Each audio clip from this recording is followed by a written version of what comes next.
மேலும் நீங்கள் விசுவாசம் உள்ளவர்களாய் ஜெபத்திலே எவைகளை கேட்பீர்களோ அவர்கள் எல்லாம் பெறுவீர்கள் என்றார். அல்லேலூயா.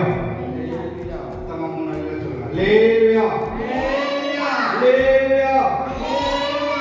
அல்லேலூயா. மத்தேயு 21:21. மத்தேயு 7:7. கேளுங்கள் தட்டுங்கள், தேடுங்கள் அடைவீர்கள். இதெல்லாமே யார் சொன்ன வார்த்தை? இயேசு நேரடியாவே நம்மளை பார்த்து சொல்றாரு. தட்டுங்கள், தேடுங்கள், அப்புறம் கேளுங்கள் கொடுக்கணும். அதே தான் இங்கே சொல்லணும். நீங்கள் விசுவாசம் உள்ளவர்களாக எவைகளை கேட்பீர்களோ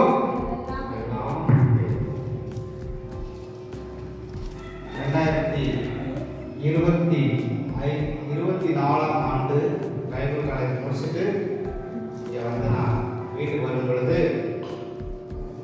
இந்த இடத்துல இந்த பகுதியில் அவரைக்கொடி ஓடிட்டு இருக்கு.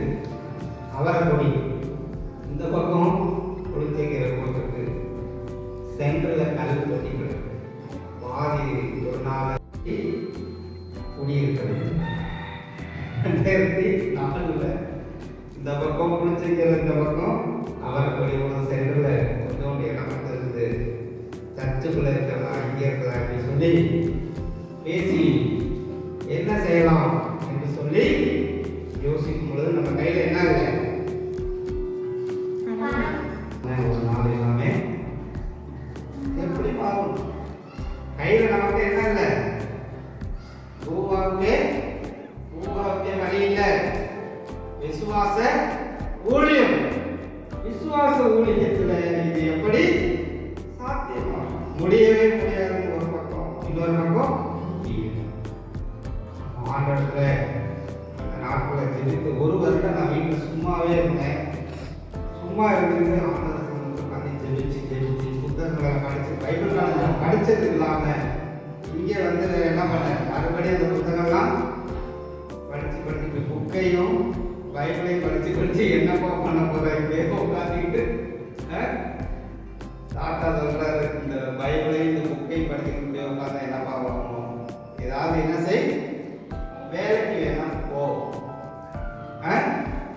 வேலைக்கு சின்ன வேலைக்கு போ. அன்னைக்கு ஆரம்பிச்சதுதான் 2004 இன்னை வரைக்கும் ஓடிக்கிட்டே இருக்கு. நானும் நிறுத்தலாம் பார்க்குறேன், என்ன இல்லை. ஆனால் ஆண்டவருடைய வேத வசனம் சொல்லுகிறது, நீங்கள் விசுவாசம் உள்ளவர்களாய் ஜெபத்திலே எவைகளை கேட்பீர்களோ அவைகளை என்ன செய்வீங்க? தெரிவிப்பீர்கள். அப்ப கொஞ்சம் கொஞ்சமா நம்ம என்ன எடுத்து செய்யலாம்னு சொல்லி நான் போட்டு முடிச்சு கொஞ்சம் கொஞ்சமா என்ன பண்றோம்? முயற்சி பண்ணி கீழ்த்து போற அளவுக்கு என்ன செஞ்சாச்சு?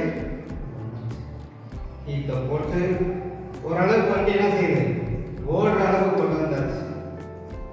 அதன் பிறகு அந்த சீட்ல இருக்கிற எல்லாம் என்ன பவுடர்லாம் அப்படியே பொடியா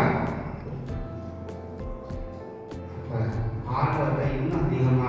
போன வாரத்தில் நான் சொன்னேன், குருடர்கள் முதல்ல என்ன செய்தாங்க? தாவீதின் குமாரனே எங்களுக்கு இறங்கும் என்று கூப்பிட்டார்கள். இரண்டாவது தடவை எப்படி கூப்பிட்டாங்களா? அதிக சத்தமாய் கூப்பிட்டாங்க. போல நான் அந்த வருடம் முழுவதும் ஜெபம் பண்ணும் பொழுது திடீரென்று ஒரு நாள் ஒரு போன் நாள் வந்து என்ன செய்யணும்? நீங்க என்ன செய்யணும்? ஆலயத்துக்கு கிளம்புவாங்க. உங்களுக்கு நான் என்ன செய்யணும்? ஆடினேஷன். நான் எதிர்பார்க்கல, நான் கேட்கவும் இல்லை. அவங்களாவே ஃபோன் பண்ணி வாங்கன்னு சொன்ன உடனே எனக்கு ரொம்ப சந்தோஷமா இருந்தது. இன்னொரு பக்கம் போறதுக்கு கூட என்ன இல்லை. அந்த கிராஜுவேஷன் ஃபங்க்ஷனுக்கு போனால் 1000 ரூபாய் பஸ்ஸுக்கு தங்குறதுக்கு சாப்பிட்றதுக்கு என்ன வேணும்? இப்போயாவது ஆளுங்க இருக்காங்க, ஏதோ அட்ஜஸ்ட் பண்ணிக்கலாம். சட்டையாக இருக்க டேனியல் இருக்காரு, வாங்கிக்கலாம். அப்போ யாருமே இல்லை. டேனியல் பிரதர் இருக்கார், அவ்வளோவா அவருமே கஷ்டத்தில் இருக்கார். 100 ரூபா 200 ரூபா வாங்குறது மிகப்பெரிய ஒரு கடினமானதாக இருக்கும். அந்த ஆர்டினேஷனுக்கு போகிறதுக்கு 1000 ரூபா பணம் வேணுமே, எப்படி என்ன பண்ணுறது?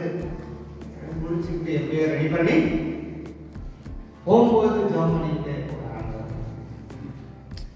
ஒரு வருடம் முழுவதும் இதே உட்கார்ந்து ஓட்டிட்டு ஜெபிச்சிருக்கேன், பைபிளை படிச்சிருக்கேன், இந்த புக்குங்களை படிச்சிருக்கேன்.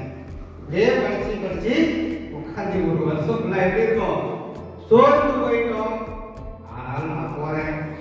நீங்க என்ன செஞ்சீங்க, எல்லாத்தையும் போய் காலேஜில் இறங்கி ஒரு கால் கூட நான் எடுத்து வைக்கல. என்ன பண்ணல, ஒரு கால் கூட எடுத்து வைக்கல. உடனே என்ன வந்தது, காலுக்கு வைக்கிறதுக்குள்ள என்ன வந்துச்சு, ஒரு சத்தம். என்ன சத்தம், என்ன சத்தம்? டைரக்டர் அங்கேயே உட்காந்துக்கிட்டு ஓ ஓவா 8 மணிக்கு நான் எப்போ உள்ள நுழையில ஒரு பார்த்துட்டு இருந்தாரா என்னன்னு தெரியாது. நுழைய கூட இல்லை. 8 மணிக்கு ஒரு சவுண்ட். நேராக போய் ஒரு வணக்கம், குட் மார்னிங் ஓ அப்படின்ட்டு. இதுக்கு அவ்வளோ வேகமாக ஒரு குட் மார்னிங் சொல்லிட்டு கோன்னு சொன்னதுக்கு அவ்வளோ வேகமாக கொடுத்தீங்கன்னு நினச்சிக்கிட்டு போயிட்டேன். பின்னாடி டேனியல் ஒடியாராரு. உங்க வீட்டுக்கு வந்து சீட்டு போட சொல்லி நான் 15,000 என்ன பண்ணிருக்காரு, எப்படி இருக்கும்? போய் கால் வச்சு உடனே வணக்கம் குட் மார்னிங் சொல்லிட்டு நான் போயிட்டேன். குட் மார்னிங் சொல்லிட்டு கிளம்பி டான்ஸ்டாரன்னு சொல்லிட்டு அப்படியே இறங்கி வரத்துக்குள்ள டேனியல் வேகமாக போய் என்ன சொல்றாரு, சீட்டு போடுறதுக்கு 15,000 இந்த செக் போய் கோலாக மாற்றி. அல்லேலூயா அல்லேலூயா அல்லேலூயா. சுவாசத்தில் நீங்கள் எவைகளை கேட்பீர்களோ அவைகள் உங்களுக்கு. அப்ப அந்த ஒரு வருஷம் நான் வேலைக்கு போன அப்புறம் சீட் என்ன செய்ய முடியாது. போன உடனே செக் கொடுத்தாங்க. ஆண்டவர் என்ன செய்தார், ஜெபங்களை ஆண்டவர் என்ன செய்வாரா, அலட்சியப்படுத்துகிற தேவன். அதனால வந்த உடனே குடிச்சு இழக்க வேண்டாம். அடுத்த கொஞ்ச நாள்ல சீட்டு போட்டு பாதியில நிற்குது. பாதி போட்டு பாதி உடனே போட்டோ எடுத்து போனோம். மிச்ச பணத்தை கொடுத்து அதே ஆண்டவருக்கு நான் திரும்பவும் ஜெபம். இது எங்களுக்கு என்ன போதுமா, இது கொஞ்சம் கொஞ்சமா இம்ப்ரூவ்மெண்ட் கொடுத்தாரு. ஆனாலும் இது எல்லாமே டெம்பரரியாவே காணும். நம்ம தொடர்ந்து இந்த நாள் வரைக்கும் நம்ம ஜெபிக்கிறது ஆண்டவர் என்ன செய்யல, அலட்சியப்படுத்துறது. அந்த வசனத்தின்படி இன்றைய இதை பார்க்கும்போது பார்க்கிறவங்க எப்படி பேசுகிறாங்க, அவருடைய கண்களுக்கு அத்தனை செய்தால் கண்களுக்கெல்லாம் ஆச்சரியமா இருக்கு. அப்ப கர்த்தர் நம்மோடு இருக்கிறார். சேனைகளின் கர்த்தர் நம்மோடு இருக்கிறார். யாக்கோபின் தேவன் நமக்கு எல்லாரும் கைவிட்டலாம். படிச்சுட்டு வேலை இல்லாமல் என்ன செய்வது கலங்கி கொண்டிருக்கும் பொழுது என்ன செய்தார் ஆண்டவர், கலங்காதே திகையாதே மனோபலப்பட்டு திடமனதாயிரு, நான் மோசேயுடன் கூட உன்னோடு கூட இருப்பேன் என்று ஆண்டவர் என்ன சொன்னாராம் யோசுவா. அந்த 2005 வருஷத்துல கீட்டுன்ற ஒன்று இல்லாமல் 2025 சீட்டுன்ற ஒன்று இல்லாமல். அல்லேலூயா அல்லேலூயா. இன்றைக்கு நீங்களும் தேவனுடைய சமூகத்தில் எவை கேட்கிறோமோ 2005 ஆரம்பிச்சு நீங்க வருஷம் 2020 வேலையும் சைடில் போகுது, ஊழியமும் சைடில் போகுது, ஆண்டவர் நன்மைகளை செய்து. அதனால தொடர்ந்து நம்ம ஆண்டவருக்கு உண்மையுள்ளவர்களாக இருக்கணும். அவிசுவாசம் இல்லாதவர்களாக நம்ம இருக்கணும்னு சொன்னால் ஆண்டவர் சொல்ற இந்த மலையை பார்த்து பெயர்ந்து போன்னு சொன்னால் அதனால என்னுடைய வாழ்க்கையில தேவனுடைய ஆசீர்வாதத்தை நேரடியாக நான் அனுபவிச்சேன். நிறைய நேரங்கள்ல ஆண்டவருடைய ஆசீர்வாதத்தை அனுபவிச்சு காணிக்கையே இல்லைன்னா வருத்தப்பட ஊழியத்துக்கு போகிறோம், நமக்கு யாருமே காணிக்கை கொடுக்கலன்னு சொல்லி காணிக்கை தன்னால தேடி வரும். எப்படி வருது? அது அவராகவே ஒரு காணிக்கையை கவர்ந்து கொடுக்குறது. அவர் காணிக்கை கொடுக்கறதுக்காக ஒரு மனுஷன் 3000 ரூபாய் காணிக்கை கொடுக்கறதுக்கு 3000 ரூபாய் என்ன பண்ணுவாரு? செலவு பண்ணிட்டு வந்து கொடுத்து போவார். அதெல்லாம் நினைச்சு பார்க்கும்போது ஆண்டவர் நம்முடைய ஜெபங்களை என்ன செய்யறாரா? தேவன். அதனால நம்ம இந்த வேத வசனத்தை நன்றாக சிந்தித்து கொள்ளும். இயேசு சொன்னார், நாமத்தினாலே கேளுங்கள். கேட்காம இருந்தோம்னா ஆண்டவர் என்ன செய்ய மாட்டாரு? கொடுக்க மாட்டார். அதனாலதான் வசனத்தை சொல்ல கேள்வி கொடுக்கணும். அப்ப தேவனுடைய சமூகத்துல நம்ம எவைகளை கேட்டு போனோம்? வீடு வேணும், பொருள் வேணும், ஆஸ்தி வேணும், இது அது மாத்திரம் அல்ல. ஆண்டவர் நம்மோடு கூட இருந்து என்ன செய்யணும்? பெரிய காரியங்களை அவர் செய்யணும். விசுவாசிக்கணும். நம்மளோட இருக்கிற ஆண்டவரை பார்த்து ஜனங்கள் அறிந்து கொள்ளணும். அதான் யோசேப்பு செய்தார். யோசேப்புடைய வாழ்க்கையில் தனிமையில இருந்து என்ன செய்தார்? சம்பாதிக்கணும், வீடு கட்டணும், இடம் வாங்கணும், பொருள் வாங்கணும், என்னைக்குமே நினைக்கல யோசேப்பு. என்னைக்காவது நினைச்சா நான் வீடு கட்டணும், இந்த எகிப்துல எப்பயாவது ஒரு சில இடத்தை நான் வாங்கி இதே ஊர்ல இதே இடத்துல நான் ஒரு வீட்டை கட்டிடணும் யோசேப்பு. ஆண்டவருடைய எண்ணத்தமாக எந்த தேசத்துக்கு அடிமை வைக்கப்பட்டாரோ, எந்த தேசத்துல சிறையில நம்ம 10 ரூம்ல இருந்தாரோ, அதே ஊர்ல அதே தேசத்துல ஆண்டவர் என்ன செய்தார்?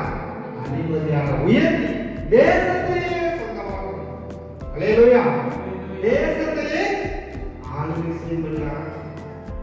அதே போலதான் நமக்கும் அவர் நிச்சயமாக பெரிய காரியங்களை செய்வதற்கு அவர் வல்லமை உள்ள தேவனாய் இருக்கிறார். அல்லேலூயா. அதனால நான் இதே இந்த மிஷனரியில போய் நான் கேட்டேன், எனக்கு உதவி செய்ய கேட்ட பொழுது அவர் சொன்னார், என்னால் உதவி செய்ய முடியாது. அவர் சொன்னார், என்னால் என்ன செய்ய முடியாது? உதவி செய்ய முடியாதுன்னு சொல்லி 2000 ரூபாய் பணத்தை கொடுத்தார். நான் சத்தியாட்ட சொல்லிட்டேன், அவர்கிட்ட நான் பணம் வாங்காம அந்த இடத்த விட்டு என்ன செய்ய மாட்டேன், போக மாட்டேன்னு சொல்லிட்டு கிளம்புன்னு சொல்லிட்டே நான் சொல்லிட்டேன். ஆக முடியாது. அவர்கிட்ட நான் என்ன செய்யணும்? ஒரு கவரை வாங்கிட்டு தான் கிளம்பணும் உட்காந்து. அதே போல போனார், ஒரு கவரை எடுத்து கொடுத்து போகும் சொன்னார். அடுத்த வருஷம் அதே மனுஷனை கொண்டு கத்திரையா பண்ணாரு. பெரிய காரியங்களை அவராத செய்ய கத்திர என்ன செய்வாராத செய்ய வல்லவராக. அது மாத்திரம் இன்னும் அநேக காரியங்களை நம்ம சொல்ல முடியும். இந்த உளுந்தூர்பேட்டைக்காக நான் ரொம்ப நாள் ஜெபம், எப்படியாவது இந்த ஜனங்கள் என்ன செய்யணும்? விசுவாசிக்கணும்.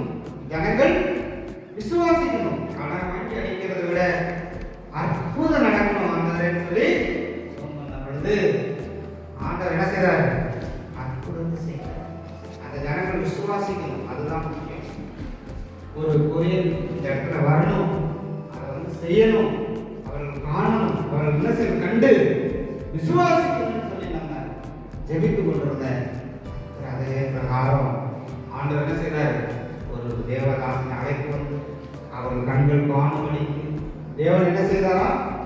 நிறைவான ஒரு ஆசீர்வாதத்தை. அல்லேலூயா. அதே போல நாம் இந்த நாட்களில் தேவனுடைய சமூகத்துல சோர்ந்து போகாதபடிக்கு ஆண்டவர் நினைச்சால் என்ன செய்ய முடியும்? மலையை பார்த்து எழுந்து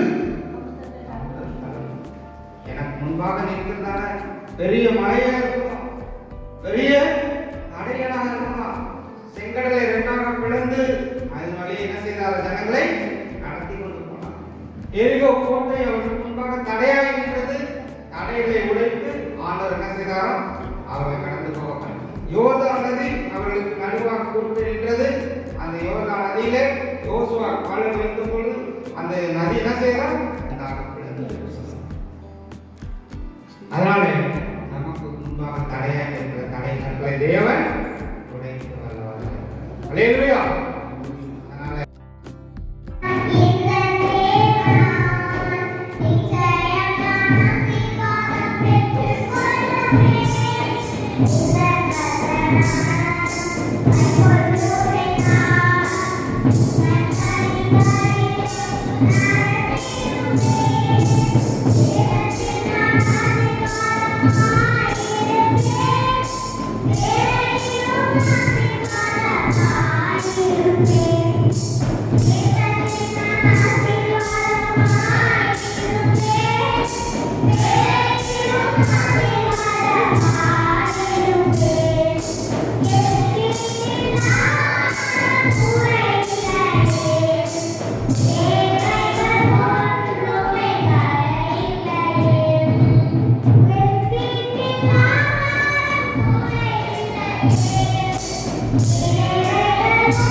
Wow.